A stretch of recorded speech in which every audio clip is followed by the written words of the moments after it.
de M. Riac qui part pour Amiens.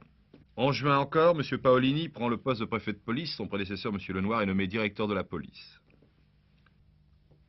Plusieurs mouvements de mécontentement chez les mariniers, notamment Saint-Mamet et les Mureaux. Dès le 1er octobre, les personnes âgées de 65 ans au moins bénéficient de la gratuité totale sur les réseaux RATP.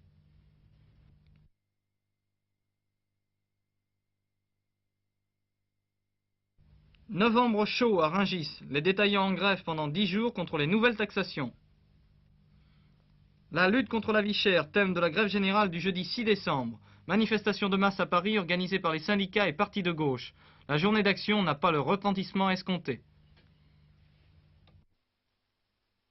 La Rousse occupée pendant 50 jours à Montrouge en novembre. L'usine fermera définitivement le 15 février 1974. 31 janvier, la nouvelle préfecture des Hauts-de-Seine à Nanterre ouvre officiellement ses portes. Elle administrera 1,5 million de personnes.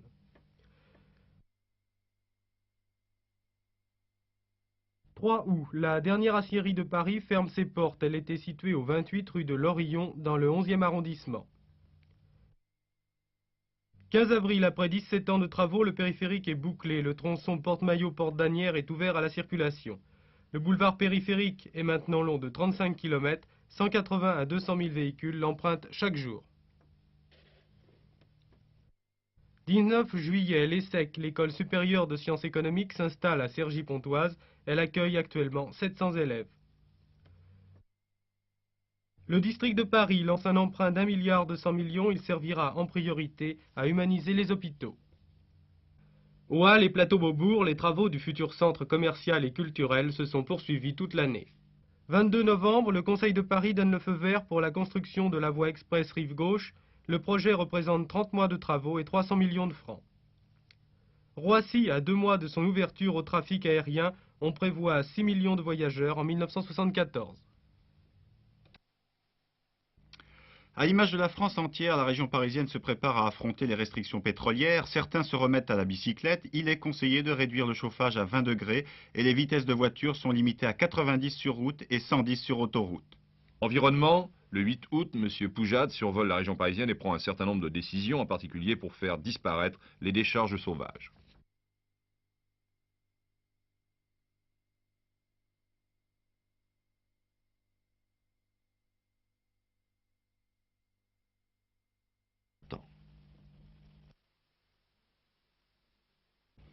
Samedi 15 septembre, Alain Delon organise stade Roland-Garros le championnat du monde de boxe Manzon-Boutier. Le Français battu au point. L'Alsace de Bagnolet dispute la Coupe européenne des vainqueurs de coupe de basket.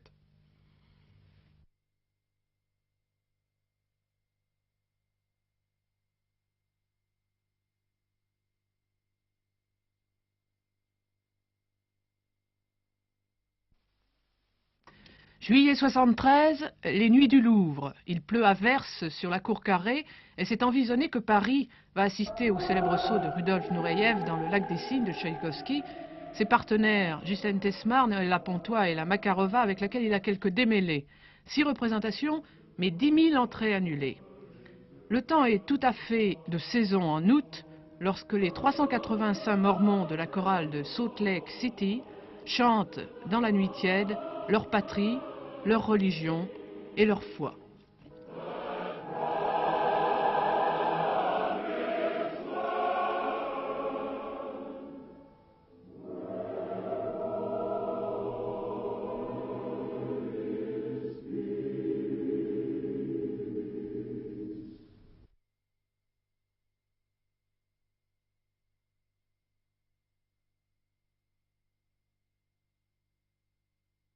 Les 3 expositions Naturama retracent la lente évolution du monde qui nous entoure.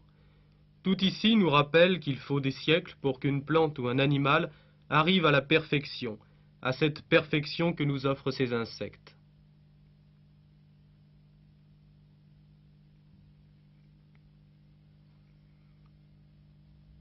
Dans une salle annexe, les jeunes visiteurs peuvent s'initier à la protection de la nature avec des animateurs d'associations de jeunes. Ils peuvent aussi s'informer sur les nombreux métiers qui ont un rapport direct avec la nature. Jusqu'au 31 décembre donc, au Muséum d'histoire naturelle de Paris.